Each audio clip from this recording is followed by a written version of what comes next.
अभी हम लोग मंगलाचरण करते हैं। ओम अज्ञानतिमिरान्धस्य ज्ञानाञ्जन शलाकया चक्षुरुन्मीलितं येन तस्मै श्री गुरुवे नमः। श्री चैतन्य मनोभीष्टं स्थापितं येन भूतले स्वयं रूप कदा मह्यं ददाति स्वपदान्तिकम्। वंदेहम श्री गुरु श्रीयुत पद कमलम श्री गुरु वैष्णवांश श्री रूपम साग्र जातम सहगण रघुनाथम वितम तम सजीवम स्वाधेतम सावधूतम परिजम सहितम कृष्ण चैतन्य देवम श्री राधा कृष्ण पादान सहगण ललिता श्री विशाखाभितांत च नम ओम विष्णु पादाय कृष्ण प्रेष्ठाय भूतले श्रीमते भक्ति वेदांत स्वामिन इति नामनि नमस्ते सारस्वती देवे गौरवाणी प्रचारिणे निर्विशेषा शून्यवादी पाश्चात देश तारिणी वांछा कल्पतरुभ्य कृपा सिंधुभ्येव च पतितानां पावनेभ्यो वैष्णवेभ्यो नमो नमः। नमो महावदान्याय कृष्ण प्रेम प्रदायते कृष्णाय कृष्ण चैतन्य नामने गौरत्विषे नमः। हे कृष्ण करुणा सिंधु दीन बंधु जगतपते गोपेश गोपिका कांत राधा कांत नमस्तुते। तप्त कांचन गौरांगी राधे बिंदाबनेश्वरी विश्वानुसुदे देवी प्रणमामि हरिप्रिये। नीलांचल निवासाय नित्याय परमात्मने बलभद्र सुभद्रायाम जगन्नाथाय ते नमः। जय श्री कृष्ण चैतन्य प्रभु नित्यानंद श्री अद्वैत गदाधर श्रीवासादि गौर भक्त बिंद मुखम करोति वाचालम पंगुलंगे गिम यत्कृपातमहं वंदे श्री गुरुमदीन तारिणम परमानंद माधवम श्री चैतन्येश्वरम। हरे कृष्ण कृष्ण कृष्ण हरे हरे हरे राम राम राम हरे हरे। श्री श्री मंगलाचरण की जय, श्रीला प्रभुपाद की जय। हरे कृष्णा। आज की इस भागवतम चर्चा में सभी भक्तों का हार्दिक स्वागत है। सभी भक्तों के चरणों में मेरा सादर दंडवत प्रणाम है। राधा माधव राधा गोविंद परम वैष्णव गुरु आचार्य परम भागवतों की असीम कृपा से हम सब भक्त लोग मिलकर श्री भागवतम के ऊपर चर्चा कर पा रहे हैं। कैंटो 6 के 16वें अध्याय में राजा चित्रकेतु को परमेश्वर से भेंट। उसके पहले हमने जो 15 अध्याय के ऊपर चर्चा की है, संक्षेप में दोहराते हैं। प्रथम 3 अध्याय हैं अजामिल की कथा के माध्यम से सुखदेव गोस्वामी जी परीक्षित महाराज को ये बताते हैं कि प्रायश्चित की एकमात्र जो सर्वोत्तम विधि है वो क्या है? हरिनाम, कृष्ण भक्ति। बाकी जितनी भी विधियां हैं वो क्या है? बेकार है, एकदम बोलेंगे बेकार है। क्योंकि उससे केवल जो भौतिक पाप करते हैं उसका प्रायश्चित होता है, लेकिन पाप करने की प्रवृत्ति नष्ट नहीं होती है, भगवान की कृपा प्राप्त नहीं होती। एकमात्र हरि नाम से पाप जो नष्ट होते हैं। ये तो बहुत गौण सिंपल है। जैसे कोई प्रोडक्ट खरीदते हैं ना, एक कोई भी प्रोडक्ट सर्फ का खरीदा या टीवी खरीदता है तो उसके संग में खिलौना मिल जाता है एक तो उपहार के रूप में। उस तरह है पाप नष्ट करना। तो हरि नाम इतना दिव्य है, इससे तो पाप करने की प्रवृत्ति और कृष्ण प्रेम प्राप्त होता है, ये स्थापित करते हैं। और दूसरी बात यहाँ पर यमराज 3रे अध्याय में कहते हैं कितनी सुंदर यमदूतों को कि काल भी या यमराज स्वयं भी वहां नहीं जाते, उनके दूत वहां नहीं जाते। मैं नहीं जाता हूं कि जहां पर भगवान के भक्त भक्ति करते हैं, जो क्योंकि वे भगवान के संरक्षण में रहते हैं। और अगर जाना हो वहां तो एक भक्त के रूप में जा सकते हैं, काल के रूप में, मृत्यु के रूप में, दंड के रूप में नहीं जा सकते हैं। इतनी सुंदर बात स्वयं यमराज कहते हैं, जो कि 12 महाजनों में से एक है। बहुत सुंदर है। 4थे अध्याय में दक्ष की हंस गुई प्रार्थनाएं हैं कि किस प्रकार वो भगवान की प्रार्थना करता है। और भगवान की प्रसाद प्रार्थना से खुश होकर कहते हैं कि तुम पंचजनी प्रजापति पंचजनी की पुत्री अक्षिनी से ब्याह करो और उससे जनसंख्या की वृद्धि करो। 5वें अध्याय में है पर राजा दक्ष द्वारा नारद मुनि को अभिशाप के किस प्रकार जब दक्ष भगवान से आज्ञा लेकर करके भगवान की माया से प्रेरित होकर करके पहले 10,000 संतानें उत्पन्न करता पुत्र, उसके बाद में 1,000 पुत्र उत्पन्न करता। दोनों को नारद जी भगवान से भक्ति से जोड़ देते हैं और वो गृहस्थ जीवन में जाने से मना कर देते हैं। क्रोधित हो जाते हैं दक्ष और नारद को अभिशाप दे बैठते हैं। और नारद जी ने उसे बड़ी खुशी के साथ उस अभिशाप को स्वीकार करता है। पलट कर कोई भी खुद अभिशाप नहीं देते हैं। और याद रखेंगे, जो शुद्ध भक्त का भी जो अभिशाप होता है ना, वो इतना करुणामय होता है, वो कभी भी वास्तव में वो नुकसानदायक नहीं होता है। समझे कि नहीं? नारद जी ने नल कुबेरों को अपराध गुस्सा करके के अपराध दिया था, उनको दिया था, उनको अभिशाप दिया था, लेकिन वो वरदान हुआ। दोनों बार ने जाकर कृष्ण भगवान के आंगन में दो बड़े वृक्ष बनते हैं और सब भगवान उनका उद्धार करते हैं। क्योंकि भगवान का जो भक्त बहुत करुणामय होता है। ये बड़ी बड़ी सुंदर चीजें हमको याद रखना है। 6वें अध्याय में दक्ष की कन्याओं का वंश का वर्णन है। इस बार दक्ष जब उनके सारे पुत्र भक्त बन जाते हैं, इस बार ब्रह्मा जी की प्रार्थना पर वो पुत्रियां उत्पन्न करता है, 60 पुत्रियां, जो कि अलग अलग ऋषि मुनियों को दी जाती है। उसमें से जो 17 पुत्रियां हैं कश्यप मुनि को दी जाती है, जिनमें एक पुत्री है अदिति, जिसके गर्भ से 12 देवता उत्पन्न होते हैं जो आदित्य कहलाते हैं। उसमें से एक पुत्र का नाम है त्वष्टा। बार बार क्योंकि त्वष्टा और उसने दैत्य की पुत्री रचना से ब्याह किया, और उसके एक पुत्र होता है जिसका नाम है विष्णु, जो आगे चल कर कर करके देवताओं का गुरु बनता है। 7वें अध्याय में हमने पढ़ा इंद्र द्वारा गुरु बृहस्पति के चरणों में अपराध, जिसका चलते उसे अपने सारे ऐश्वर्य को खोना पड़ता है, और दुखी होकर के सारे देवता ब्रह्मा जी के पास जाते हैं। पर ब्रह्मा जी ने सलाह देते हैं कि तुम लोग एक काम करो, विश्व रूप के पास जाओ और उसे अपना गुरु स्वीकार करो। और इस प्रकार विश्व रूप के पास में जाते हैं, और विश्व रूप एक नारायण कवच सुराक्षत स्तोत्र की रचना करता है, जिसके बल पर इंद्र पुनः अपने ऐश्वर्य स्वर्ग को प्राप्त कर पाता है, स्वर्ग का राजा बन पाता है। 8वां अध्याय में है नारायण कवच के बारे में हमने पढ़ा कि वो क्या है, क्योंकि विश्व रूप ने तैयार किया था, और उसके बल पर ही इंद्र पुनः अपने ऐश्वर्य को प्राप्त कर सकते। 9वें अध्याय से हमने पढ़ा वृत्तासुर के बारे में। सच पूछा जाए तो 9वां अध्याय से लेकर हम यदि कहते हैं 13 अध्याय तक वृत्तासुर के बारे में है, सच तो यह है 9वें अध्याय से लेकर 17 अध्याय तक ये एक्चुअल में वृत्तासुर के ही बारे में, क्योंकि ये जो चित्र केतु है यही अल्टीमेटली वृत्तासुर बनता है। तो बहुत सुंदर, तो वृत्तासुर के बारे में पढ़ा। पहला 9वां अध्याय में वृत्तासुर का आविर्भाव, जब इंद्र विश्वरूप जिसको अपना गुरु बनाया था, भय के कारण अपने गुरु अपने पुरोहित विश्व रूप का वध कर देता है, ये देख करके कि उसका गुरु अग्नि में असुर के नाम की आहुति दे रहा है। देखिए, देवता इतने भौतिक ऐश्वर्य के प्रति आसक्त होते हैं, उसके हर कोई भी वो कुकर्म कर बैठते हैं। देखिए, इतना मद में मस्त है इंद्र है। कभी वो बृहस्पति के चरणों में अपराध करता है, अभी वो विश्वरूप के चरणों में अपराध करता है, अभी वो वित्तासुर के चरणों में। इस तरह की, इसलिए क्या है कि जो रजोगुण का प्रभाव रहता है वो इतना खतरनाक होता है, हमारी मति को नष्ट कर देता है, हमारी जो वास्तविक सोच को नष्ट कर देता है, और उस आवेश में आकर के हम बहुत कुछ गलत कार्य कर बैठते हैं।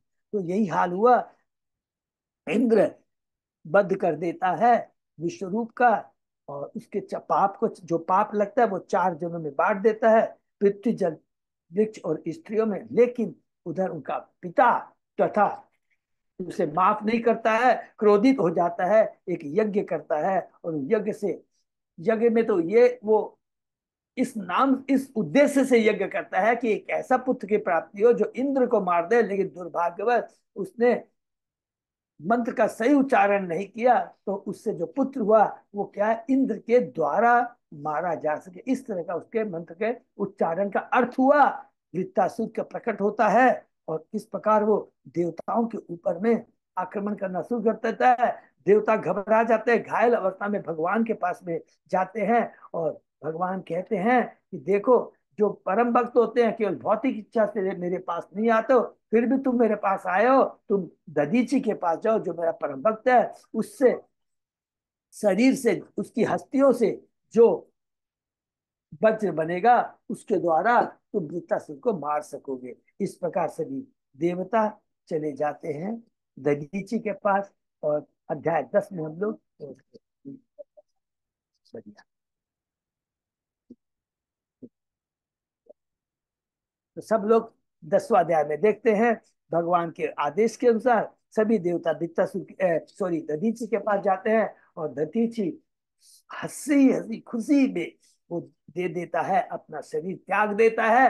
विश्वकर्मा उसकी उनकी हस्तियों से, दधीचि की हस्तियों से एक वज्र तैयार करते हैं। और इंद्र अब गर्वित हो जाता है अपने में।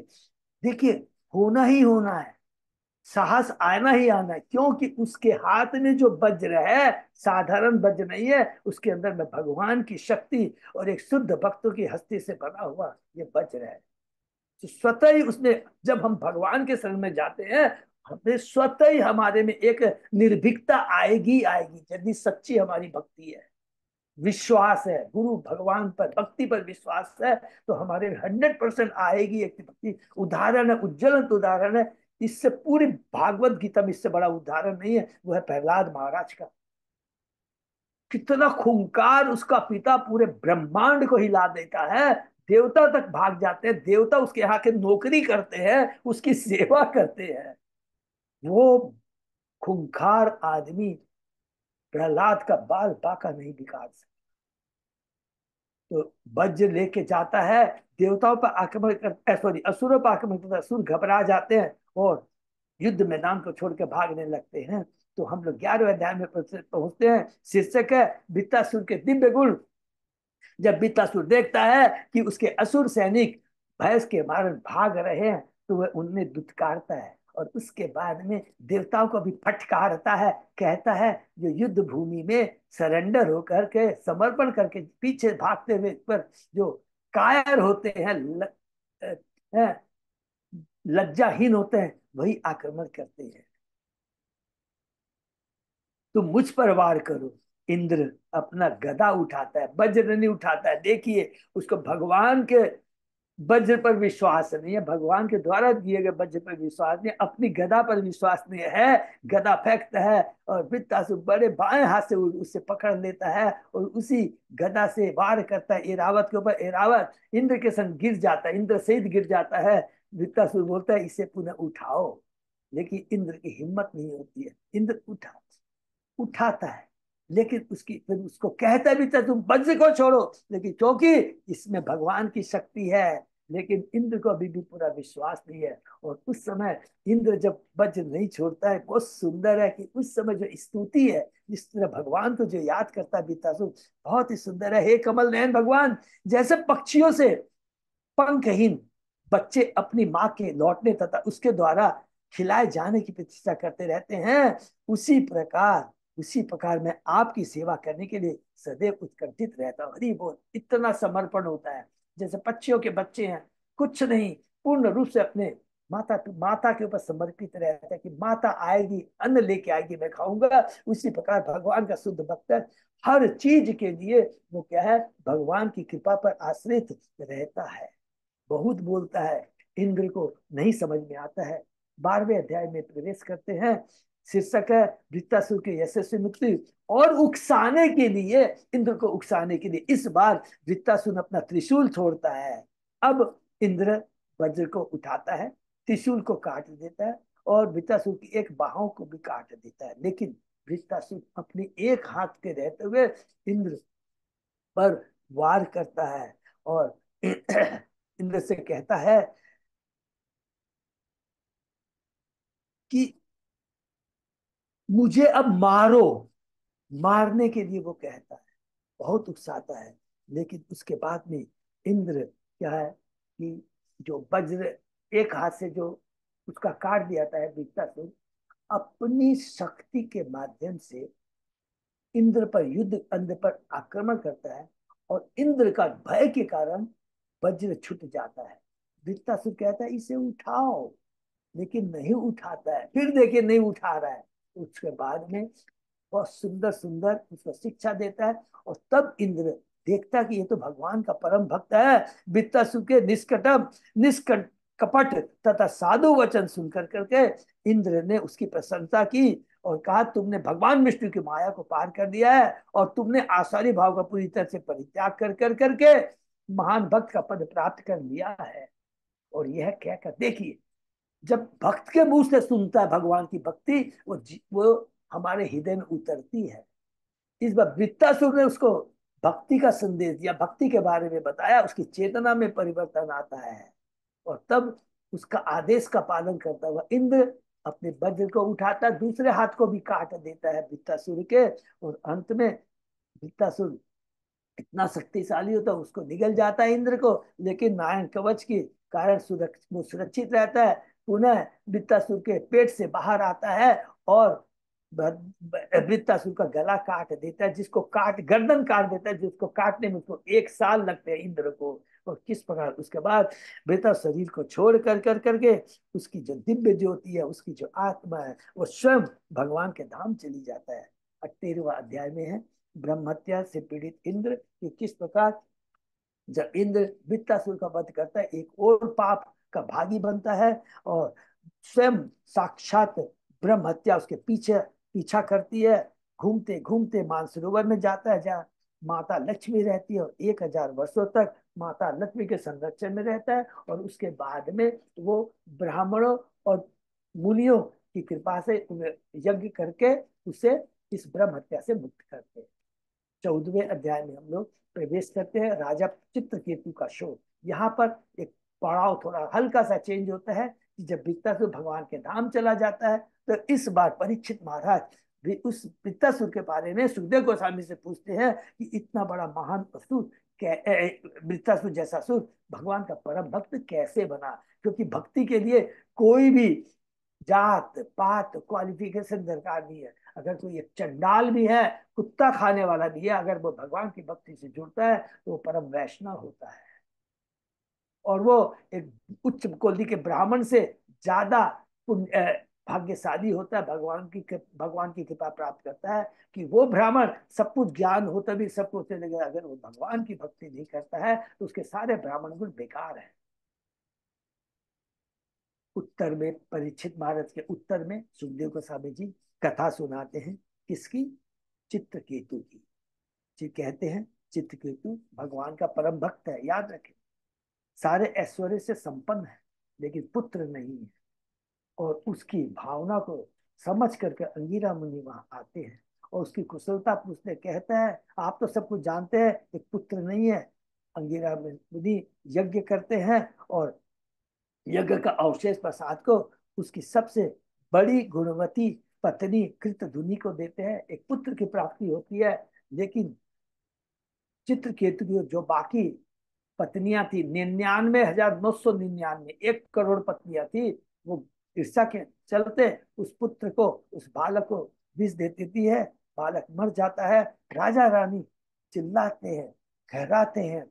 उसी समय वहां पर अंगिरा मुनि किसको लेकर पहुंचते हैं? नारद मुनि को लेकर पहुंच जाते हैं। 15वें अध्याय में प्रवेश करते हैं। नारद अंगिरी द्वारा राजा चित्रकेतु का उपदेश की किस प्रकार चित्रकेतु नारद मुनि उसको आध्यात्मिक ज्ञान प्रदान करते हैं। और उस आध्यात्मिक ज्ञान क्या है? ये संसार असार है, इसमें कोई सार नहीं है, कोई सुख नहीं है। हम अपने पूर्व कर्मों के साथ आते हैं और भौतिक शरीर धारण करते हैं और बहुत सारे ऐश्वर्य प्राप्त करते हैं, धन प्राप्त करते हैं, संबंध बनाते हैं, लेकिन मृत्यु के साथ साथ ये सब समाप्त हो जाते हैं। इसी तरह बहुत सुंदर में डिटेल में उन्हें ज्ञान देता है।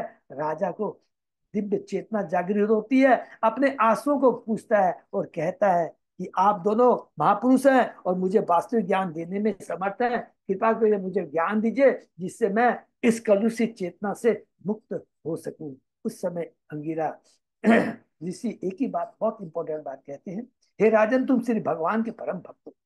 भौतिक वस्तु की हानि के लिए इस प्रकार मिथ्या शोक करना तुम्हारे लिए उपयुक्त नहीं है।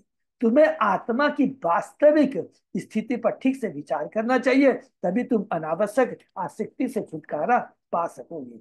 इस प्रकार बहुत सिद्धि में शिक्षा देता है। और अंत में नारद मुनि कहते हैं कि मैं तुम्हें एक स्त्रोत सुनाऊंगा, स्त्रोत तुमको बताऊंगा, संकर्षण भगवान के ऊपर स्तोत्र है, जिसको तुम 7 दिन के अंदर, जिसकी शक्ति 7 दिन के अंदर साक्षात भगवान का दर्शन कर सकोगे। 16वें अध्याय में जो भी हम लोग कंटिन्यू कर रहे हैं, उसमें पहुंचते हैं राजा चित्रकेतु की परमेश्वर से भेंट। तो यहाँ पर सबसे पहले हमने क्या पढ़ा कि नारद जी कहाँ से स्टार्ट करते हैं कि हम बद्ध जीवों को बताने के लिए जो हमारा जो ये संबंध है, पति पत्नी पुत्र का जो संपत्ति से संबंध है, उपाधि से संबंध है, ये टेम्परेरी है। उस बच्चे को जीवित कर देते और कहते हैं बच्चों को कि देखो तुम्हारे माता पिता तुम्हारे चले जाने से दुखी है, इनके ऐश्वर्य को तुम भोगो। तब बच्चा कहता है मैं अपने कर्म फलों के साथ एक शरीर से दूसरे में देहांतर करता रहता हूँ, अतः ये दोनों मेरे किस जन्म के माता पिता थे, ये मेरे शाश्वत माता पिता नहीं है। जीवात्मा इतना ऊंचा कि परमात्मा के ही समान धर्म है, मन आत्मा के बारे में बताता है। इस जीवात्मा को न तो कोई प्रिय है न अप्रिय है। और इस प्रकार बोल करके बालक पुनः चला जाता है।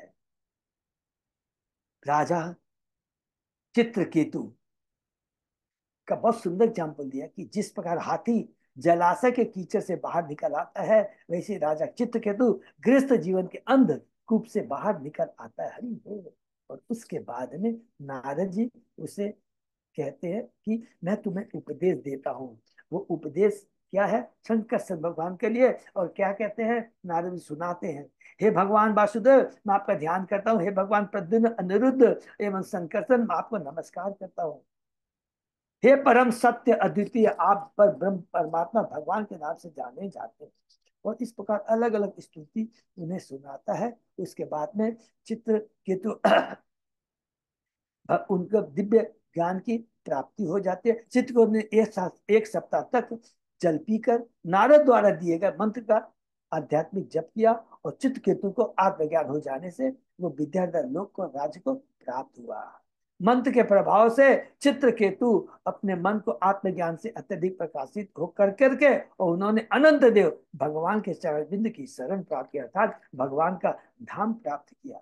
और भगवान का धाम जाता है, भगवान के दर्शन करता है और वहां पर भगवान की क्या करता है? स्तुति करता है। हरि बोल कि हे प्रभु, आप अजय हैं किंतु उन भक्तों के द्वारा अवश्य जीत ले जाते हैं जिनका अपने वन वाणी पर संयम है, जो आपसे किसी प्रकार की भौतिक इच्छा की कामना नहीं करते हैं। यह ब्रह्मांड 7 आवरणों पृथ्वी अग्नि जल वायु आकाश समस्त भौतिक शक्ति तथा अहंकार से घिरा है।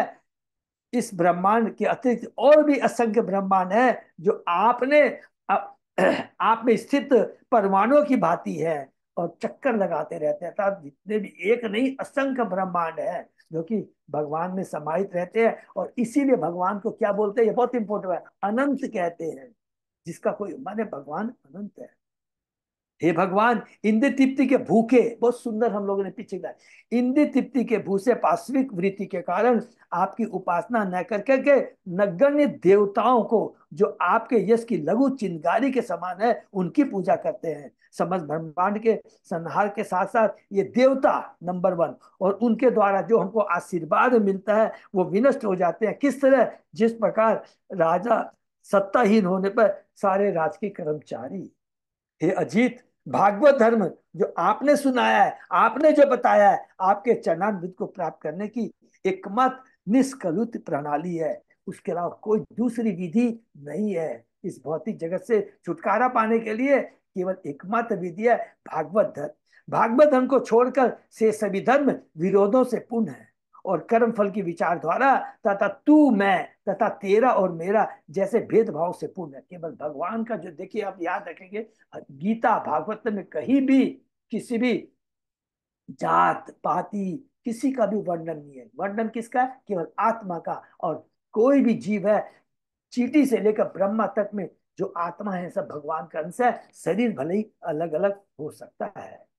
आत्मद्वेष के द्वारा अपने आप को तथा अन्यों को कष्ट पहुंचाकर मनुष्य को खुद का क्रोध का भाजन करता है और फिर वह अधर्म करता है। जब भगवान की भक्ति छोड़कर दूसरे धर्म का पालन करता है तो उसमें क्या है? तमोगुण के कारण वो क्या है? ईर्ष्यावश किसी चीज को प्राप्त करने की चेष्टा करता है, नहीं मिलती है तो क्रोध का भाजन होता है और फिर क्या होता है? वो दुष्कर्म कर बैठता है, गलती कर बैठता है। ये चित्रकेतु बताते हैं। उसके आगे और क्या बोलते हैं हम लोग सुनेंगे। चित्रकेतु की प्रार्थना है किसको? शंकरशन भगवान को। ओम नमो भगवते वासुदेवाय। ओम नमो भगवते वासुदेवाय।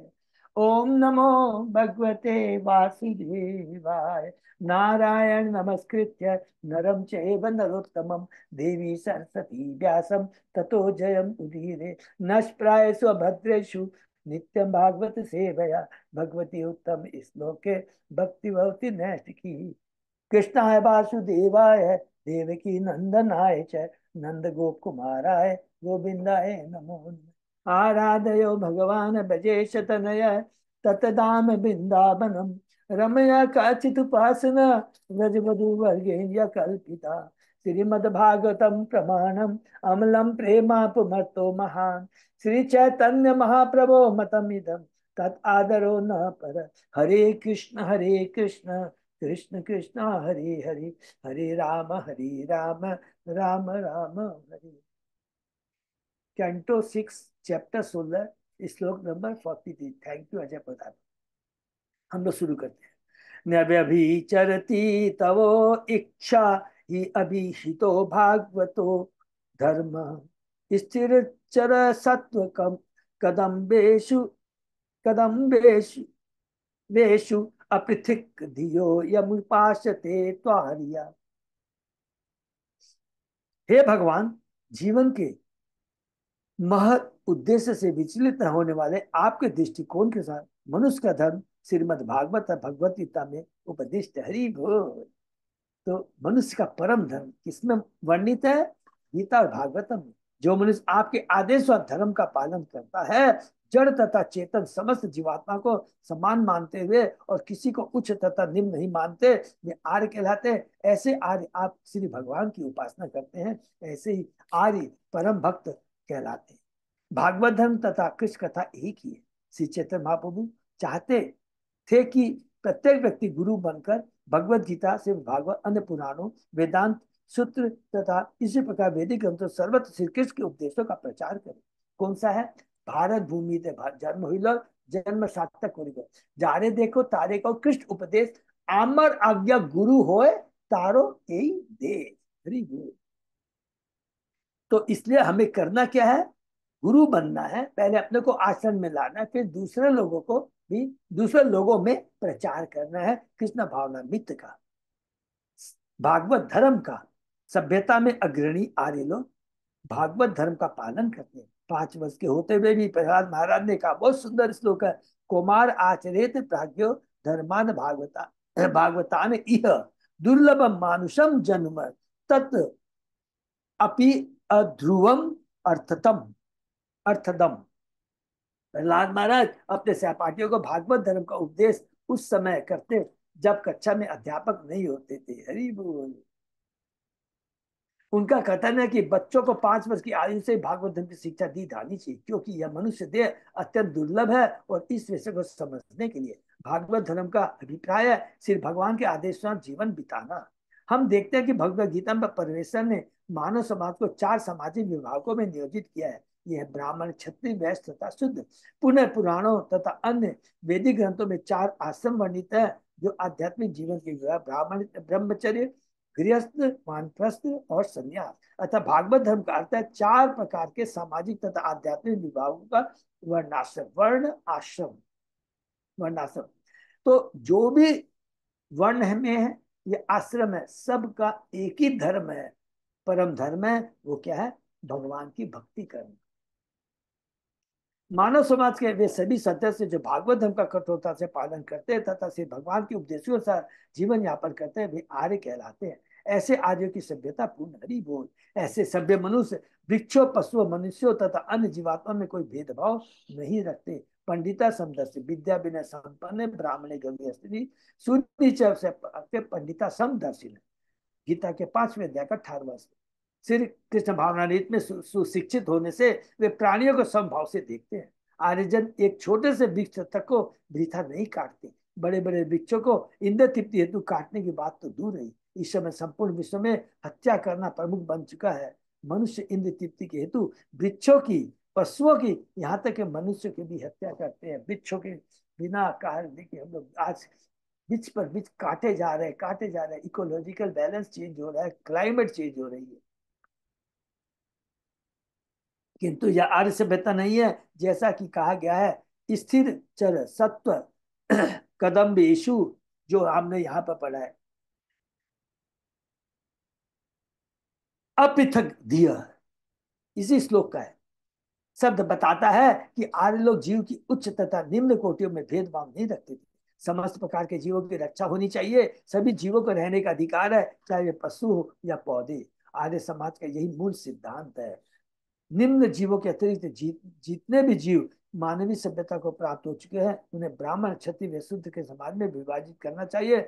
ब्राह्मणों को चाहिए कि भगवत गीता, देखिए अलग अलग का क्या धर्म है, ब्राह्मणों को चाहिए कि भगवत गीता अन्य वैदिक ग्रंथों में वर्णित सिर्फ भगवान के उपदेशों का पालन करे, सीखे सीख सीख के लिए गुण तथा कर्म को आधार बनाना चाहिए। इसे यू ही कह सकते हैं कि मनुष्य को ब्राह्मण क्षत्रिय वैश्य शूद्र के गुण अर्जित करके उसके अनुसार तदानुसार कर्म करना चाहिए। इसी सभ्यता को आर्यों ने ग्रहण किया। उन्होंने ऐसा क्यों किया?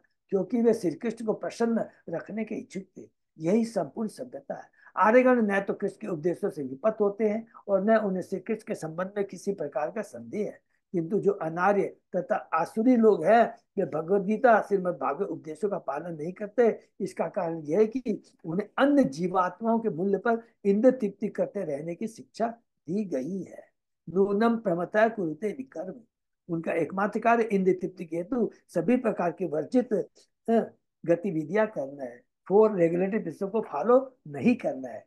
यद इंद्रिया प्रीतिया प्रणोती, अपने इंद्रियों की तृप्ति करने के इच्छुक होने से वे इस प्रकार विचलित होते हैं। उनके न तो कोई अन्य कार्य रहता, न विलासा रहती है। पिछले श्लोक में उनकी सभ्यता की भर्त्सना की गई है।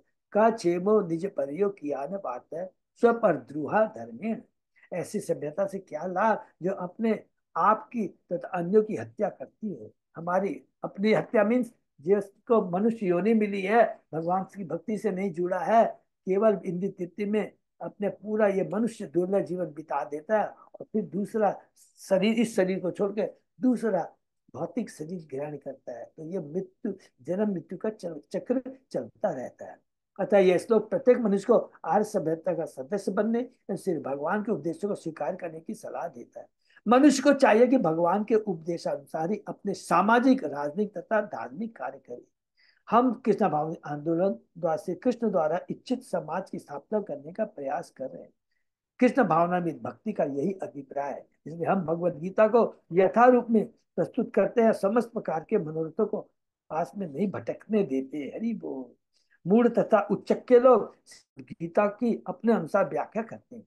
जब श्री कृष्ण कहते हैं मन मना भव मद्भक्तो मद्याजी माम नमः, अर्थात सदैव मेरा स्मरण करो, मेरे भक्त बनो, मेरी पूजा करो और मुझे ही नमस्कार करो, तो उनकी टीका हमें जिनके शरण में जाना है वे कृष्ण नहीं। इस प्रकार वे भगवत गीता का काल्पनिक अर्थ लगाते हैं। किंतु श्री कृष्ण भावना में आंदोलन मानव समाज के कल्याण हेतु भगवत गीता श्रीमद् भागवत उपदेशों का अर्थात भागवत धर्म का कठोरता से पालन करता है। जो भगवत गीता को तोड़ मरोड़ कर अपनी इंद्रिय तृप्ति के हेतु कोई अर्थ निकालता है, वह अनार्य है, असुर है। वह ऐसे व्यक्ति, अतः ऐसे व्यक्ति द्वारा की गई भगवत गीता की टीकाओं का बहिष्कार करना चाहिए। मनुष्य को चाहिए कि यथारूप में भगवत गीता का पालन करे। श्री कृष्ण भगवत श्री कृष्ण भगवान भगवत गीता में कहते हैं, ये तो सर्वाणि कर्माणि मयि सन्न्यस्य मत्परा अनन्येव योगेन मां ध्यायन्त उपासते तेषां समुद्धरता मृत्यु संसार सागरात् भवामि न चिरात् पार्थ मयि अविशित चेतस मयि अविशित चेतसाम्। जो संपूर्ण कर्मों को मुझे अर्पित करके और अन्य भक्ति के परायण होकर, अनन्य भक्ति के परायण होकर निरंतर मेरा ही भजन कीर्तन करते हैं, मुझ में एकांत भाव से मन को अनुरक्त करते हैं, हे पार्थ मैं उन भक्तों का जन्म मृत्यु रूपी संसार सागर से अति शीघ्र ही उद्धार करता हूँ। हरि बोल। स्वयं भगवान कहते, बहुत सुंदर है भगवत गीता का 12वां अध्याय है। न हि भगवन् अर्घाटतम् इगम त्वत् दर्शनात् नृणाम अखिल पाप क्षय यत नाम सकृत श्रवणनाथ पुक्ष पुक्षो पुक्षो अपि विमुच्यते संसारात।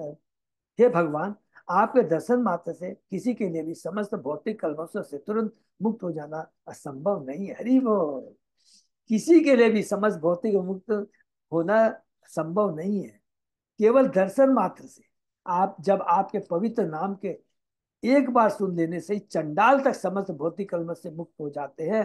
तो ऐसी दशा में आपके दर्शन में ऐसा कौन है जो भौतिक कलमश से मुक्त नहीं होता है। ये देखिए भगवान की कृपा, भगवान ईश्वर तत्व के बारे में, ईश्वर के बारे में, दिव्य ईश्वर के दिव्यता के बारे में। जैसा इसे भागवत में कहा गया, यत नाम श्रुति मात्रेण पुमान भवति निर्मल है। ईश्वर का पवित्र नाम सुनकर ही मनुष्य तुरंत शुद्ध हो जाता है। अतः इस कलयुग में जबकि सभी मनुष्य कलमश ग्रस्त है, भगवत नाम जब सुधार का एकमात्र साधन बताया गया है। हरे नाम हरे नाम हरे नाम केवलम कलो नास्तेव नास्ते नास्ते गतिर अन्यथा। कलह तथा छल छल छद्म के इस युग में उद्धार का एकमात्र साधन भगवान के पवित्र नाम का जप है। इसका कोई अन्य साधन नहीं है, कोई अन्य साधन नहीं है, कोई अन्य साधन नहीं है। वेद नारायणी पुराण से ही आया है। 500 वर्ष पूर्व श्री चैतन्य महाप्रभु ने पवित्र नाम के जप का सूत्रपात किया, और हम श्री कृष्ण भावना आंदोलन के माध्यम से यह देख रहे हैं कि निम्न श्रेणी के पुरुष भगवान के पवित्र नाम को सुनकर ही समस्त पाप कर्मों से उद्धार पा रहे हैं। यह संसार पाप कर्मों का परिणाम है। इस संसार का प्रत्येक व्यक्ति धिक्कारनीय है, तो भी मनुष्य की कई श्रेणियां हैं जिस प्रकार की कैदियों की होती है। हरि बोल। वे जीवन की समस्त अवस्था में दुख भोग रहे हैं।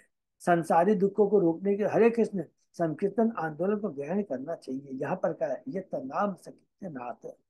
श्री भगवान का पवित्र नाम इतना शक्ति मान है कि अपराध रहित होकर एक बार भी सुनने पर नीच पुरुष भी पवित्र हो जाते हैं। किरात, हुणांध्र, पुलिंद, पुलक के साथ ऐसे मनुष्य चंडाल कहलाते हैं कि शुद्धों से भी नीच है, किंतु वे भी पवित्र नाम के स्वर्ण मात्र से पवित्र हो जाते हैं। दिव्य हरि नाम की महिमा के बारे में यहाँ पर प्रभुपाद जी कह रहे हैं। हम अपनी वर्तमान स्थिति में श्री भगवान को मंदिरों में श्री विग्रह के रूप में देखते हैं। भगवान का श्री विग्रह परमेश्वर से भिन्न नहीं, क्योंकि भगवान हमारे मोहग्रस्त नेत्रों से नहीं दिखाई पड़ते, इसलिए उन्होंने हमारे समक्ष ऐसे रूप में उपस्थित होना स्वीकार किया है जिसे हम देख सके। इसके रूप में अर्चा विग्रह के रूप, अतः मंदिर में स्थित श्री विग्रह को भौतिक नहीं समझना चाहिए।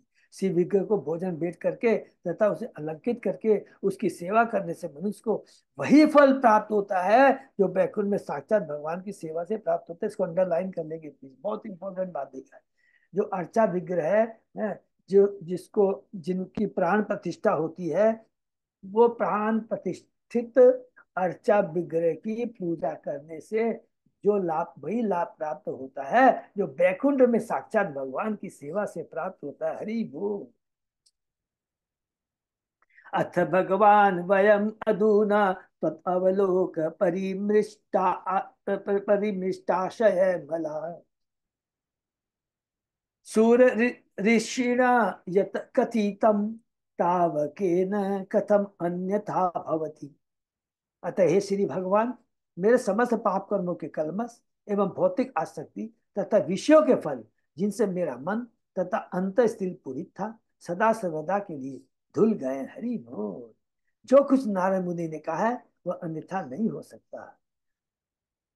दूसरे शब्द, नारद मुनि के द्वारा शिक्षित किए जाने के कारण ही मुझे आपका सानिध्य प्राप्त हो चुका है। सेम बात कौन बोलता है? प्रहलाद महाराज कहते हैं नरसिंह भगवान को, ये तो नारद मुनि को मैं कैसे भूल सकता हूँ, जब मैं अपनी माँ के गर्भ में था, उन्हीं की कृपा से उन्होंने मुझे दिव्य ज्ञान की प्राप्ति हुई थी। कयादू, यह सही विधि है।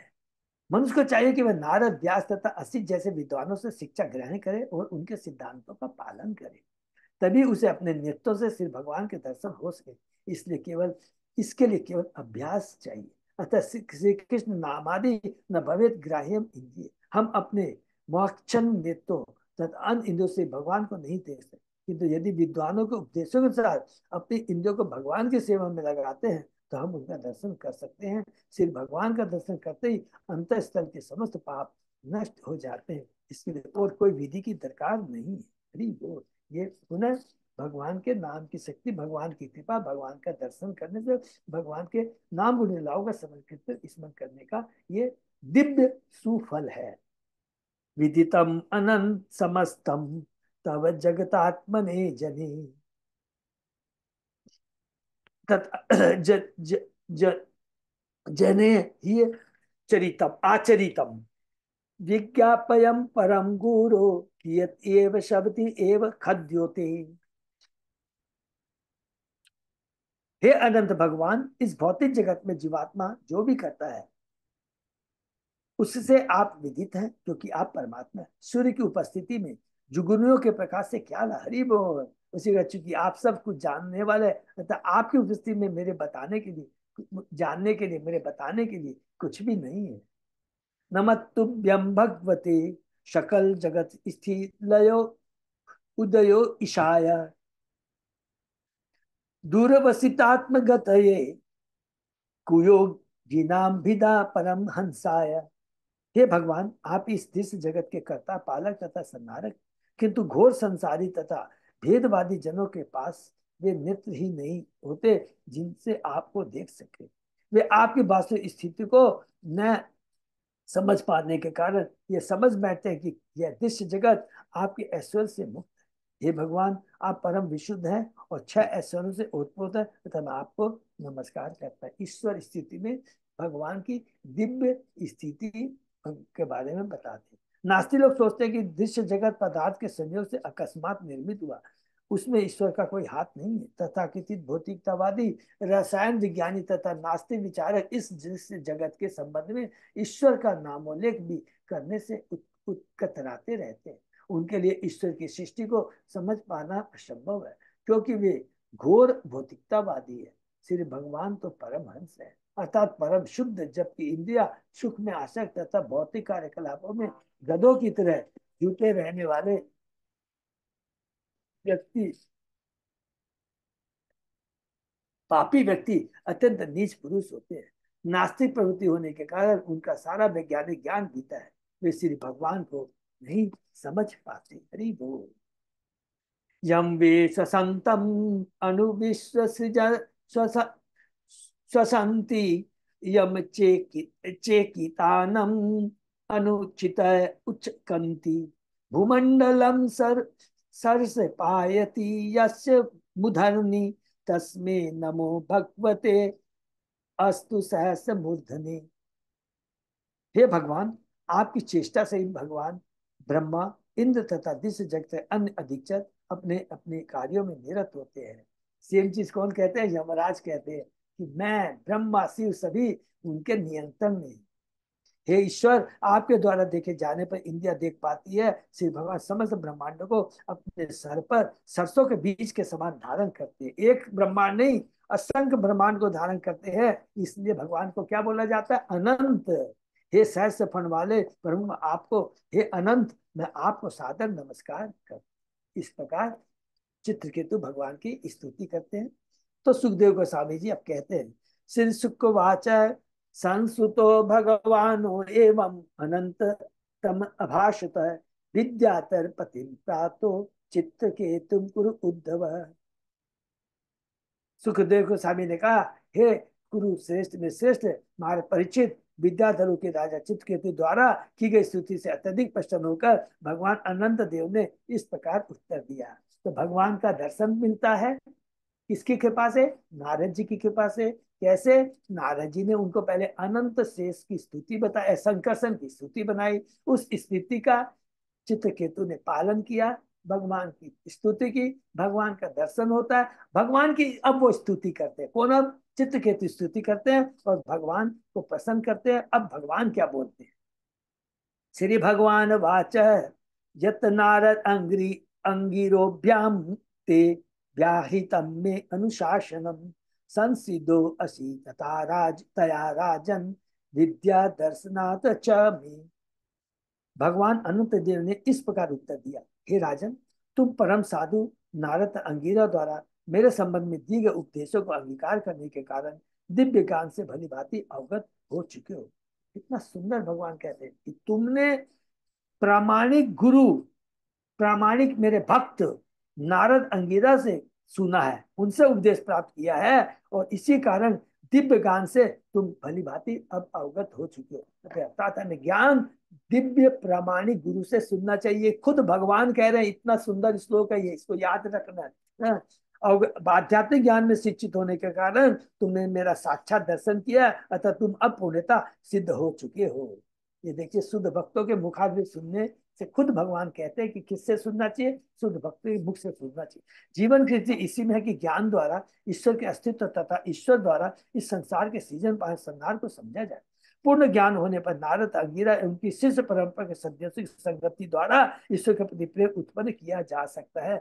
एकमात्र प्रामाणिक शिष्य परंपरा से जुड़े हुए गुरु आचार्यों के मुखारबिंद से सुनना चाहिए, तब श्री भगवान का साथ दर्शन किया जा सकता है। यद्यपि ईश्वर अनंत है, किंतु अहेतु की दयावर वे भक्त को दिखाई पड़ते हैं। अपने वर्तमान बद्ध जीवन के कारण न तो हम ईश्वर को देख सकते हैं, न जान सकते हैं। अतः श्री कृष्ण नामादि न भवेद ग्राह्यम इंद्रे सेवन मुको ही जीवादो स्वयं एवं स्फुरति है। अपनी सांसारिक कलुषित इंद्रियों के द्वारा कोई भी श्री कृष्ण के नाम, रूप, गुण तथा लीलाओं के दिव्य स्वरूप को नहीं समझ सकता। जब वह ईश्वर की दिव्य सेवा से संतृप्त हो जाता, तभी उसे इन सब का ज्ञान होता है। हरि वो, ये बहुत इंपॉर्टेंट श्लोक है भक्ति रसामृत सिंधु का, जो कि हम लोग भक्ति शास्त्री में भी हम लोगों ने पढ़ा है। यदि कोई नारद मुनि अथवा उनके प्रतिनिधि के निर्देशन में आध्यात्मिक जीवन बिताता है और भगवान की सेवा करता है, तो वह ईश्वर का साक्षात्कार कर सकता है, जैसा कि ब्रह्म संहिता में कहा गया है। प्रेमांजन अचुरित भक्ति विलोचनेन संत सदैव हृदयेषु विलोकयन्ति यत् यम श्याम सुंदर अचिंत गुण स्वरूपम गोविंदमादि पुरुषम तमहम भजामि। मैं आदि ईश्वर भगवान गोविंद की पूजा करता हूँ, जो प्रेम अंजन से आंजे हुए नेत्रों वाले हरि बोल भक्तों द्वारा सदैव देखे जाते हैं। वे भक्त के हृदय में स्थित अपने शाश्वत श्याम सुंदर स्वरूप में देखे जाते हैं। मनुष्य को अपने गुरु के उपदेशों का पालन करना चाहिए। इस प्रकार योग्य बनकर वह सिर्फ भगवान को देख सकता है, देख पाता है, जैसा कि महाचित केतु के उदाहरण से ऊपर तक, जैसा कि भगवान ने चित्रकेतु को बताया है। अहम वे सर्वभूतानि भूतात्मा भूत भावन शब्द ब्रह्म परम ब्रह्म ममो भी शाश्वती तनु। समस्त चर तथा अचर जीवात्मा मेरे ही प्रकाश विस्तार है। देखिए, सारो समस्त चर तथा अचर जीवात्मा मेरे ही प्रकाश विस्तार है और मुझसे पृथक है। मैं ही समस्त जीवों का परमात्मा हूँ। मेरे प्रकाशित करने के ही कारण उनका अस्तित्व है। मैं ही ओंकार तथा हरे कृष्ण हरे राम मंत्र जैसे दिव्य शब्दों का रूप हूँ, और मैं ही परम ब्रह्म हूँ। वे दोनों रूप दिव्य शब्द तथा श्री विग्रह का परम आनंद दिव्य रूप मेरे शाश्वत रूप है, वे भौतिक नहीं है। भगवान का नाम भौतिक नहीं है, भगवान का विग्रह भौतिक नहीं है, याद रखिए। दिव्य शब्द और श्री विग्रह। नारद अंगिरा ने चित्रकेतु को भक्तियों का उपदेश दिया। चित्रकेतु को अपनी भक्ति के ही कारण भगवान के दर्शन हुए। भक्ति के द्वारा क्रमशः, और ये भक्ति का ज्ञान किससे मिला था भूलेंगे, नारद जी से।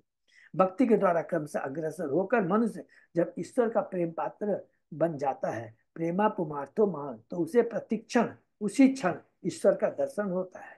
जैसा कि भगवत गीता में कहा, जब कोई गुरु की बताई विधि से 24 घंटे भक्ति में लगा रहता, तेसाम सतत युक्तानाम भस्ताम प्रीतिपूर्ण, तो उसकी भक्ति अधिकाधिक प्रीतिकर होती जाती है। तब प्रत्येक हृदय में स्थित भगवान भक्त से बातें करते। ददामी बुद्धि योग तम ये मामू पयांती थे। चित्रकेतु को पहले उसके गुरुद्वय अंगिरा तथा नारद ने शिक्षा दी, और उनके उपदेशों का पालन करते हुए वह इस योग्य बन सका कि ईश्वर का साक्षात्कार कर सके। इसलिए अब ईश्वर उसे ज्ञान का सार समझा रहे हैं। ज्ञान का सार यह है कि वस्तुएं दो प्रकार की है, एक तो सत्य और दूसरी क्षणिक या मिथ्या। मनुष्य को इन दोनों का अस्तित्व समझना होगा।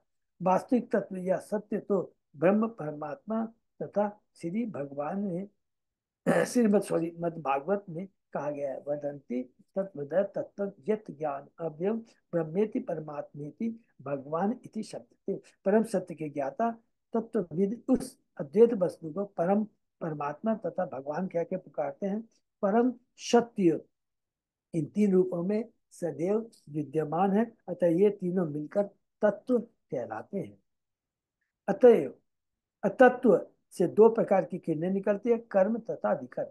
कर्म से दिन में संपन्न दैहिक कार्यों तथा रात्रि में स्वप्न के मानसिक कार्यों का बोध, किंतु विकर्म से मिथ्या गतिविधियों का बोध होता है, जो माया जाल के तुरंत विकर्म, जिसका कोई शास्त्र रिकमेंड नहीं करता है, जो माया जाल के तुल्य है। ये ऐसे कर्म जिसकी कोई सार्थकता नहीं है। उदाहरणार्थ, आधुनिक विज्ञान यह कल्पना करता है कि रासायनिक संयोग से जीवन उत्पन्न किया जा सकता है, और इसी को सिद्ध करने के लिए विश्व भर में अपनी प्रयोगशाला में व्यस्त है, जो भी आज तक कोई भौतिक संयोग के द्वारा जीवन उत्पन्न करने में सक्षम नहीं हो पाया है। हरि बोल। सभी भौतिक कार्यकलाप वास्तव में छल है। सारे भौतिक कार्यकलाप वास्तव में छल है, इसको अंडरलाइन कर लेंगे। और इनमें उन्नति करना समय का अपव्यय मात्र है। हरि बोल। इन्हें अकार्य कहलाते हैं। इसे सच पूजा कड़ा शब्द में कहा, ये विकर्म कहलाते हैं। इसे आसुरी कर्म कहते हैं। इन्हें भगवान के उपदेशों से सीखना चाहिए, जैसा कि भगवत गीता में कहा गया है, कर्मणो ही अपनी बोधव्यम बोधव्यम च विकर्मण है, अकर्मण से बोधव्यम गहना कर्मणो गति। कर्म का तत्व अत्यंत गहन, वास्तविक कर्म क्या है ये जानना बहुत जरूरी है। अतः कर्म विकर्म तथा अकर्म को भली भांति जानना चाहिए। जिन्हें मनुष्य को सिर्फ भगवान से सीधे ग्रहण करना चाहिए, जो अनंत देह के रूप में राजा चित्रकेतु को उपदेश दे रहे हैं, क्योंकि उनसे उसने नारद अंगिरा के उद्देश्य का पालन करते हुए भक्ति की परम अवस्था प्राप्त कर ली थी। यहाँ यह कहा गया, अहम में सर्वभूतानि, ईश्वर सब कुछ, जिसमें जीवात्मा तथा भौतिक तत्व सम्मिलित है, जैसा कि भगवद गीता में श्री कृष्ण स्वयं कहते हैं।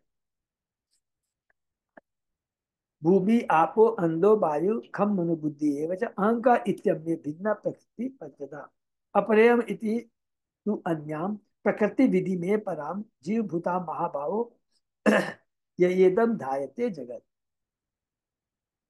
पृथ्वी जल अग्नि वायु आकाश मन बुद्धि अहंकार, ऐसे यह 8 प्रकार से विभाजित मेरी अपरा प्रकृति है। हे महाभाव अर्जुन, इस अपरा जड़ प्रकृति के अरित मेरी एक और परा चेतन प्रकृति भी है। हरि वो, जो भौतिक शक्ति के से संघर्ष करते हुए ब्रह्मांड को धारण करती है। जीवात्मा भौतिक तत्वों के ऊपर अपना अधिपत्य जताना चाहता है, किंतु ये भौतिक तत्व तथा आध्यात्मिक स्फुरिंग श्री भगवान से निकलने वाली शक्ति है। इसलिए ईश्वर का कथन है, अहम व सर्वभूतानि, मैं सब कुछ जानता हूँ। जिस प्रकार अग्नि से उष्मा तथा प्रकाश दोनों ही निकलते हैं, उसी प्रकार ये दोनों शक्तियां भौतिक तथा जीवात्मा परमात्मा से उद्भूत है। इसलिए ईश्वर का कथन, अहम व सर्वभूतानि, मैं भौतिक तथा आध्यात्मिक श्रेणियों का विस्तार करता हूँ। पुनः परमात्मा ही बद्ध जीवों के मार्गदर्शक। हरि बोल। इसलिए वे भूतात्मा भूत भावन कहलाते हैं। वे जीवात्मा को बुद्धि प्रदान करते हैं, जिससे वह स्थिति सुधार कर परम धाम को जा सकता है। अथवा यदि वह परम धाम को वापस नहीं जाना चाहता, तो उसे अपनी भौतिक स्थिति सुधारने के लिए बुद्धि प्रदान करते हैं। इसकी पुष्टि स्वयं भगवान ने भगवत गीता में कही है, सर्वस्व चाम हृदय सन्निष्ठो मत स्मृति ज्ञानम पौनम। मैं सबों के हृदय में स्थित हूँ, और मुझी से स्मृति ज्ञान तथा विस्मृति उत्पन्न है। ईश्वर भीतर से ही जीव को बुद्धि प्रदान करते, भस्ताम भी थी। ईश्वर भीतर से ही जीव को बुद्धि प्रदान करते, जिससे वह कार्य करे। इसलिए पिछले स्तंभ में यह कहा गया कि ईश्वर की चेष्टा के बाद ही हम चेष्टा करते हैं। हम स्वतंत्र रूप से चेष्टा करने का कार्य कर सकने में असमर्थ है। इसलिए ईश्वर भूत भावन है। इस श्लोक में दिए गए ज्ञान की दूसरी विशेषता है कि शब्द ब्रह्म परमेश्वर का एक रूप। अर्जुन ने श्री कृष्ण के नित्य आनंद में स्वरूप परम ब्रह्म को स्वीकार किया। बद्ध जीवात्मा कपटपूर्ण वस्तु को भी सत्य मान बैठता है। यह माया या अविद्या का प्रभाव है। अतः वैदिक ज्ञान के अनुसार सर्वप्रथम भक्त बनना चाहिए, और तब विद्या तथा अविद्या के भेद को समझना चाहिए, जिसका विशद वर्णन ईशोपनिषद में हुआ है। विद्या प्राप्त करने पर मनुष्य स्वतः राम कृष्ण तथा शंकर जैसे रूपों में श्री भगवान को समझ पाता है। वैदिक ज्ञान के आधार पर ही सारे कार्यकलाप प्रारंभ होते हैं। इसलिए भगवान का कथन है कि जब मैं चेष्टा करता हूँ या सांस लेता हूँ, तभी भौतिक ब्रह्मांडों की उत्पत्ति होती है, और क्रम से विभिन्न कार्य चालू होते हैं। भगवद गीता में ईश्वर का कथन है, प्रवण सर्व वेदेषु, मैं समस्त मंत्रों में ओम शब्द हूँ। वैदिक ज्ञान दिव्य शब्द ध्वनि प्रणव या ओंकार से प्रारंभ होती है। हरे कृष्ण कृष्ण कृष्ण हरे हरे, हरे राम राम राम हरे। दिव्य दिव्य ध्वनि शब्द है। अभिन अभित्वान नाम नामिनो, ईश्वर के नाम तथा सब ईश्वर में कोई अंतर नहीं है। हरे कृष्णा। अजय प्रताप बाबू, आप प्रभु जी यहीं विराम देते हैं। यहाँ विराम देते हरे क्योंकि हरे कृष्णा समाप्त। प्रभु जी। हाँ इसमें माता जी। इसमें प्रभु बोल रहे हैं कि ईश्वर ही सबको बुद्धि प्रदान करता है। तेषाम सत्युक्तानाम भस्ताम प्रीति बुद्धि का हाँ, ददामी बुद्धि। यस माता बुद्धि जी। युगंतम तक। तो किसी की बुद्धि बहुत प्रखर होती है, किसी की बहुत निम्न बुद्धि की होती है, तो वो भगवान ही देते हैं ना सबको बुद्धि तो। बिल्कुल 100% माता जी, 100%। हाँ। देखिए, दो तरह की बुद्धि है, हाँ? बहुत याद रखें, भौतिक बुद्धि और आध्यात्मिक बुद्धि, हाँ? ये जो बोलते हैं मेमोरी मेरी बहुत तेज है, 60 मेमोरी है, तो ये भौतिक बुद्धि है। और भौतिक बुद्धि का आप दुरुपयोग भी कर सकते हैं, सदुपयोग भी कर सकते हैं। एक जो बड़ा जो डाकू होता है ना, वो बहुत बुद्धिमान होता है, याद रखिए। और एक जो बहुत बड़ा जज होता है, वो भी बुद्धिमान होता है। तो बुद्धि का ये भौतिक बुद्धि है। और तो यह याद रखेंगे। तो अल्प वास्तविक बुद्धि स्वाधीनता का ऊपर डिपेंड करता है। है प्रभु। अल्प स्वाधीनता का ऊपर डिपेंड करता है वो अल्प कैसे यूज स्वाधीनता कर के लेगा। ऊपर में होता है, उसका बुद्धि का दुरुपयोग करते हैं या सदुपयोग करते हैं। जो वेरी गुड, करते बहुत। लेकिन भगवान कहते हैं जो मेरी शरण में आ जाता है उसे मैं वास्तविक बुद्धि प्रदान कर। वास्तविक बुद्धि क्या है? कि सब चीज को त्यागो, भौतिक चीजों के प्रति अनासक्ति, और केवल मेरे नाम गुण रूपों के प्रति आसक्ति। तो ये हैं। वास्तविक बुद्धि है। तो ये जो तेसाम सचिताम भस्ताम प्रीति पूर्वकम ये पूर्वकम कहते हैं, ददामी बुद्धि होगा। ये इसका मतलब है, ठीक है ना? तो हरे ये कृष्ण। एक। तो आज हम लोगों ने क्या पढ़ा? स्वयं भगवान के मुख से सुना क्या? कि जो नारद और अंगिरा मुनि जैसे उपदेशकों से, मेरे प्रामाणिक भक्तों से सुनता है, तो 110% उसे दिव्य ज्ञान उपदेश की प्राप्ति नहीं होती। देखिए, उद्देश्य को, इसमें भी दो चीज को थोड़ा सा ध्यान से सुनेंगे। आप अभक्त के मुख से भी गीता सुन सकते हैं, वही गीता है, वही भागवतम है। लेकिन भगवान क्या कहते हैं? वो ज्ञान हमारे जीवन में, आचरण में नहीं उतरेगा। 110%। तो हमेशा जो भगवत गीता भागवतम का ज्ञान है, वो प्रामाणिक अधिकारियों से ही सुनना चाहिए, तभी हमारे चेतना में उतरेगा, हमारे हृदय में उतरेगा। और जब हृदय में वास्तव में उतर आएगा तो चेतना में परिवर्तन आ जाएगा, सारी कलुषितता नष्ट हो जाएगी। ये पूरा ये भगवान का जो संदेश है, इसी के ऊपर में आज है, ठीक है ना? तभी और भगवान कंटिन्यू बोलेंगे, ठीक है ना? हरे कृष्णा। यहीं पर विराम करते हैं। अजय उदा प्रभु, कोई अनाउंसमेंट है प्रभु? तो अभी तो जन्म सॉरी रथ यात्रा के लिए है, दो इम्पोर्टेंट है। आशा करता हूँ, मैं उस दिन पूछना भूल गया था परसों, सभी भक्तों का इंटरव्यू अच्छा हो गया ना? अजय प्रताप हाँ निजा प्रभु जी। सबका। हरी हाँ प्रभु जी, बोल। ऐसा ही है। हरी बोल। बहुत खुशी हो रही है। तो सबकी दीक्षा होगी, बहुत बड़ी कृपा मैं बता दूं। और उसके लिए बहुत लड़ाई चल रही है। गुरु महाराज की तबीयत इतनी खराब है, लेकिन कल शाम को गुरु महाराज 99% कलकत्ता आ रहे हैं। हरी हरि बोल।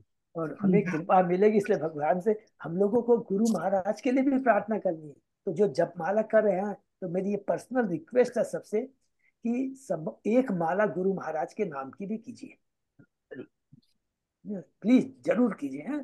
तो बहुत दिव्य कृपा प्राप्त होगी, ठीक है, नंबर 1। और नंबर 2, मैं थोड़ा परसों निकल गया था, थोड़ा पर्सनल काम के लिए। तो मीटिंग जो थी, सीडीसी मेंबर, ब्रह्मचारी मंदिर वर्सेस हमारे जो लीडर्स, अजय प्रताप प्रभु गए थे, तो मैं भी उनसे डिस्कस कर लूंगा। और आप लोग भी सब लीडर्स बात कर सकते हैं कि जगन्नाथ ग्रुप के लिए क्या क्या सेवाएं हैं। भक्ति ब्रिज पंडाल के अंदर में, और टैबलो में है, और भी वीआईपी। तो उसमें भी वीआईपी वो लॉन्च के लिए भी बात हुआ था कि उसमें भक्त लोग की सेवा का। मेनली अपना भक्ति ब्रिज स्टॉल में ही है, इसमें तीन है ना, एक टेबलो, प्रीचिंग हॉल और एग्जामिनेशन हॉल। तो तीनों में कम से कम 7 से 8 डिवोटी जगन्नाथ ग्रुप के डेली चाहिए मुझे, 3:30 से 8:30 तक का टाइमिंग। हरी बोल। तो ये प्रभु सब लोग से प्रार्थना, सभी माताओं कंफर्म कर से दिया हो तो प्रभु। सबको शेड्यूल बना के देना है कि मान लीजिए किसी का 7 दिन हो जाता है बहुत अच्छा है, जिसका नहीं भी हो रहा किस किस दिन किस किसका होगा तो उसका शेड्यूल बना करके हाँ, अपने। तो उस दिन देखिए मोहन प्रभु भी गए थे, मेरे को बड़ा अच्छा लगा। देखिए इज नॉट कीपिंग वेल, इतना समय नहीं पा, लेकिन फिर भी गए थे। मोहन प्रभु थे, हमारे अजय पोदार प्रभु थे, बहुत अच्छा लगा मेरे को।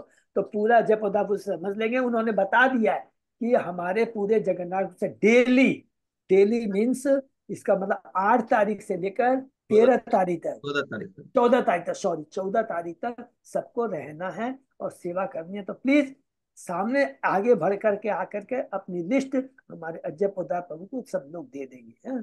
Already is very busy, please सबका अपना कर्तव्य बनता, सब लीडरों का अपने भक्तों से बात करके उन्हें लिस्ट दे दें। 2-4 दर्जन एक्स्ट्रा भी रहेंगे एज ए स्टैंड बाई, कभी कोई किसी को कोई बात की प्रॉब्लम आ जाए तो हमारी सेवा में रुकावट न आए। ये प्लीज हाथ जोड़ के प्रार्थना सब लोग रखेंगे ध्यान में। हरे कृष्णा। और परसों अभी तक मेरे को, जैसे मैंने बताया था, भक्ति पुरुषोत्तम स्वामी महाराज पूछे थे कल भी, शायद अजय पोदार प्रभु उस समय मेरे ख्याल से ये भी बोले थे क्या, ये पार्थो सारथी हाँ प्रभु हाँ, बोले मैंने एक पास लिया है अपना, पास लिया प्रभु ने, हरी बोल। तो तो बोले एक दो कि बहुत मतलब प्रमोट करने के लिए भी अभी बहुत करने की बहुत बहुत पास जरूरी बाकी है। है। 1000 सीट है महाजादी सदन में, केवल मेरे ख्याल से 500-600 कार्ड अभी निकले हैं। तो अभी भी थे उनके पास में। तो तो प्लीज जो लोग जा सकते हैं, जो हिंदी भाषी होकर भी यदि जो बंगला समझते हैं समझ अच्छे से, में आ जाएगी तो जाना चाहिए। बहुत बहुत सिंपल बंगला बोलते हैं वो, इतनी सुंदर सिंपल बंगला बोलते हैं, किसी को प्रॉब्लम नहीं होगी। तो प्लीज सब लोग जरूर अपना नाम दे दे, या डायरेक्ट पास भी मंगा सकते हैं, ठीक है ना। हरे कृष्णा। यहीं पर हम लोग विराम देते हैं। प्रभु जी फिर जगन्नाथ फेस्टिवल के लिए लक्ष्मी सेवा वगैरह भी जो भी है सब कोई हाँ हाँ हरी बोल। और हमारा कलेक्शन भी बहुत पुअर हुआ अभी तक कलेक्शन बहुत नेचुरल सेटिस्फैक्ट्री। सिटी से माता जी मेरे को 25,000 रुपया दी है, तो मैं हरी बोल। देखिए मैं बता दूं, अच्छा प्रभु ने बहुत बहुत हरी बोल। जैसे संतोष माता जी इधर, संतोष माता जी जगत, और सोनी माता जी ने 21,000 दिया है, गरीब हो। प्रभा माता जी ने 21,000 दिया है, और इसी तरह हमारी अनीता मंडेलिया माता जी भी दे रही हैं। बहुत लोगों ने दिया है, हमारे कार्तिना खिदा प्रभु जी ने 2,000 दिया, बहुत सब लोग दे रहे हैं। लेकिन क्या है, इतना बड़ा खर्चा है, 1.5-2 करोड़ रुपया का खर्चा है रथ यात्रा में मिनिमम। और अभी तो कितना आएगा मैं एग्जैक्ट बता नहीं सकता हूँ, कि कॉस्ट इतना बढ़ गया है। तो जगन्नाथ जी की बहुत बड़ी कृपा मिलती है, बहुत विशेष कृपा मिलती है। तो अवश्य आगे आके देना, क्योंकि ये पूरा कॉमन खर्चा है। चाहे वो न्यू टाउन हो, मोती झील हो, जन्म स्थान हो, कोई भी हो, सबको मिल करके ये, यही एकमात्र पूरे साल का पर्व होता है जिसमें सब लोग मिल करके करते हैं सारे, हैं। तो प्लीज सब लोग ज्यादा से ज्यादा करेंगे सेवा। हरे कृष्णा। समय बहुत कम है। हरे कृष्णा। यही पर विराम। थैंक यू सो मच प्रभु, याद दिलाया। भक्तों को बहुत बहुत धन्यवाद, हरे आपसे कृष्णा प्रभु जी। विकल्प को साथ देंगे। हरे कृष्णा प्रभु जी। हरे हरे कृष्ण। कृष्णा माता जी।